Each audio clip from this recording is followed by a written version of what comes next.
Hey nerd! I'm here with a special Valentine's Day episode of Little Lore, a project from where the streetlights end, in which I bring you a little story about whatever monster I think is cool this week. Whether that monster be from film, from folklore, or a monster in human form. Please, subscribe if you like this sort of thing, because I do it just about every week. Comment down below if you want to talk about anything at all. Like this video if you like it, and join my Patreon, which I'll link at the end if you like me enough to get more content and personal updates. Today, in observance of a holiday designed and perpetuated solely for monetary gain from large corporations, but I like it anyway because love is cool and I can celebrate what I want for whatever reason I want to, and I don't have to give anyone my money about it, I'm going to tell you my favorite love story of all time. This is a story from Norse mythology that holds a special place in my heart because I think it's an amusing and realistic illustration of love.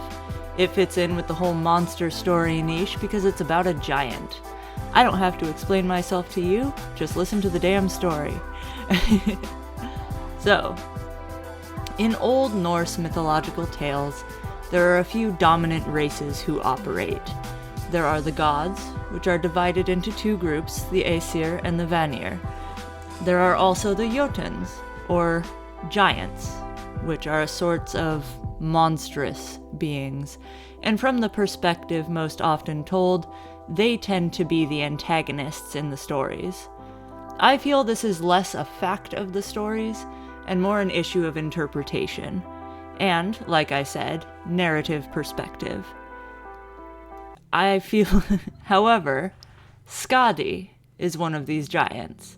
She is not among the most terrible and monstrous of the giants, but she is absolutely formidable.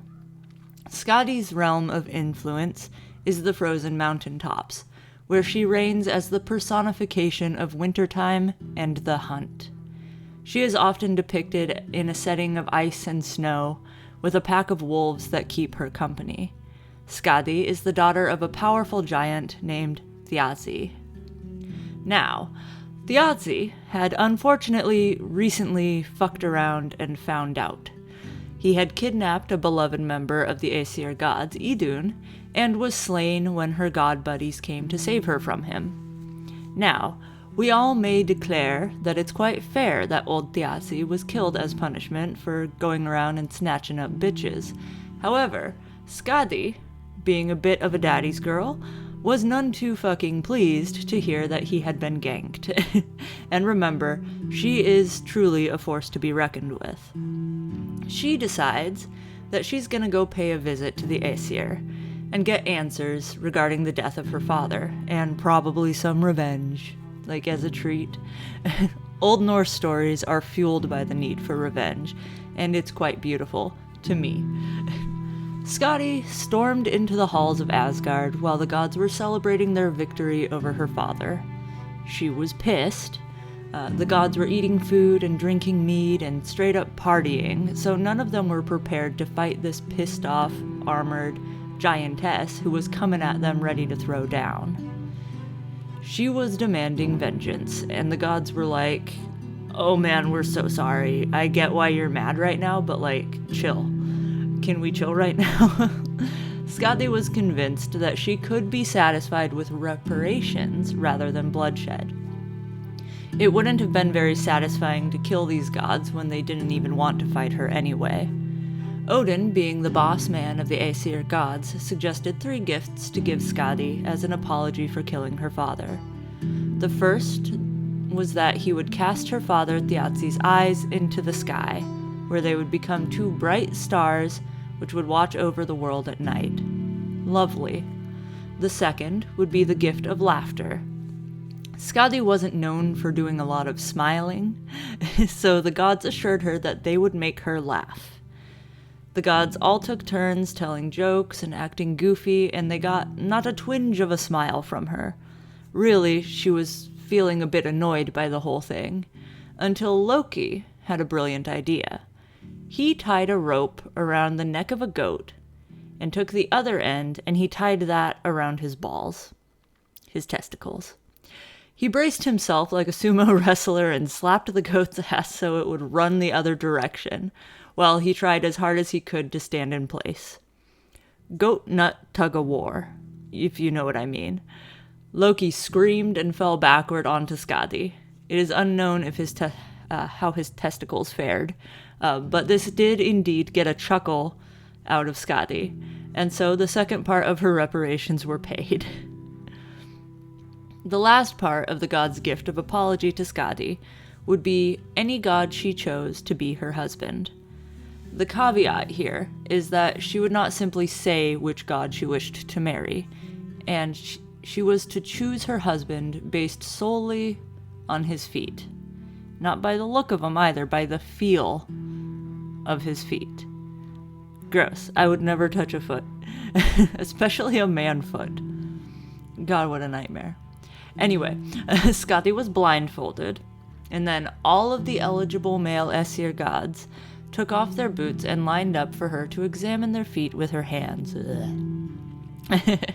Skadi knew, like everyone else knew, that Balder was the hottest god, and honestly the kindest of them as well.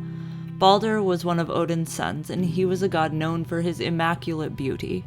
Balder was beloved by all creatures in the 9 worlds, and Skadi wanted to hit that. Fair enough. So, she decided that she was going to choose the feet that she imagined would be on the end of Balder's leg, and she could bag him as her husband. Reasonably, she assumed that the smoothest and fairest of the feet would be his. She felt all of the god's feet and pronounced confidently that she wanted that one, pointing at the god with the smoothest, finest feeties. Taking off her blindfold, she was introduced to her new husband. It was not Balder. It was actually Njord, the grisly, salty, gnarly god of the sea. Skadi was unpleasantly surprised, and Njord was also disappointed because he thought Skadi was a frigid bitch.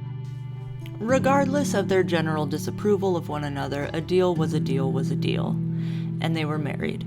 As you may recall, Skadi lives in the frozen mountaintops, and she hangs around happily in the cold and the dark and the howling winds, kicking it with wolves and shit. Njord, being the god of seafaring, had his home on the beach where it was sunny and warm, and there were lots of ships coming and going. They were not likely to agree on what kind of lifestyle they should have together, but they decided to give this whole marriage thing the old college try. They first went to stay at Skadi's home, up in the frozen mountains. She welcomed Njord into her home, introduced him to her wolf friends, made him her favorite meals, but he would not stop whining. This fucking guy was not grateful for any of her weird bloody meat stew, or for her pack of wolves that were keeping him warm when they knocked into him as he tried to walk around her house, and he was complaining about being cold non-stop. And he didn't like using the toilet. In such an environment, why, God, why had she not invested in a toilet seat cover? He hated the frozen mountain, and Skadi hated having him on her frozen mountain. So, after 9 days, 9 is a special Norse number, they decided to go to Njord's house and see if that would work out better for them. Now, Njord was incredibly relieved to be back home where the sun could warm both sets of his cheeks, and he could smell the sea salt in his strills. And the birds were flying around, and there were no giant dogs shoving their tongues in weird places. Skadi, however, did not like his beach house. There was fucking sand in her hair, and she was sweating, and she didn't eat fish. All she did was complain, and Njord seriously considered just tossing her into the ocean to shut her up. They sat down after another 9 days, and they came to the polite decision to live separately. They hated each other's houses more than anything, and while they had grown to like each other fairly well, they did not get along well enough to put up with one another's bullshit. Skadi went back to her mountains and Njord stayed down at the beach, and they were both finally happy. They remained married and actually grew to care for one another a great deal over the years. They would meet and spend some time together on occasion, but ultimately, when they got sick of each other, they would just go back to their respective homes and go about their business as usual, which made them actually happy to see each other later on. They had stories to share and ideas to discuss that had built up over their time apart, and they were both thriving in their own separate lives. They could just not hang out long term without pissing each other off. And that was fine.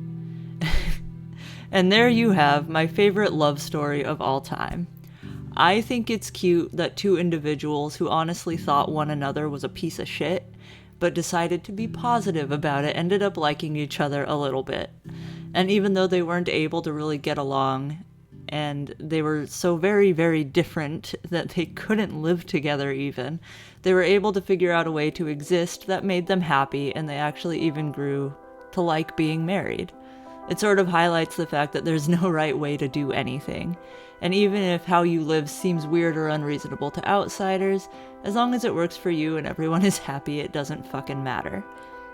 In the case of Skadi and Njord, it helps a lot that they were both so fiercely independent in the first place. Neither of them honestly wanted anyone else in their space, and they were happy with their single lives, doing their respective duties without having to worry about anything or anyone else. So it was sort of perfect for them to have a partner that was out of their way, not up in their shit, not mucking up the works, you know? I bet you a lot of couples would get on better if they were able to accept that they might need a relationship a bit more like the one Skadi and Njord have. Anyway, this has been a special Valentine's Day episode of Little Lore from Where the Streetlights End. Like, comment, and subscribe if you enjoy what I do here and you want more stories about monsters and folklore and general horror topics from me. I've got a Patreon if you're interested in extra content, which is patreon.com/backalleyalchemist, because that's what I used to call myself and they won't let me change the URL. You can also follow me on Instagram and bluesky. Links will be in the description. I'm here just about every week with Little Lore, or my longer video essay style videos where I deep dive into horror concepts and try to add some historical or cultural relevance to the subject if I can. Otherwise, it's just for fun. Later, nerd!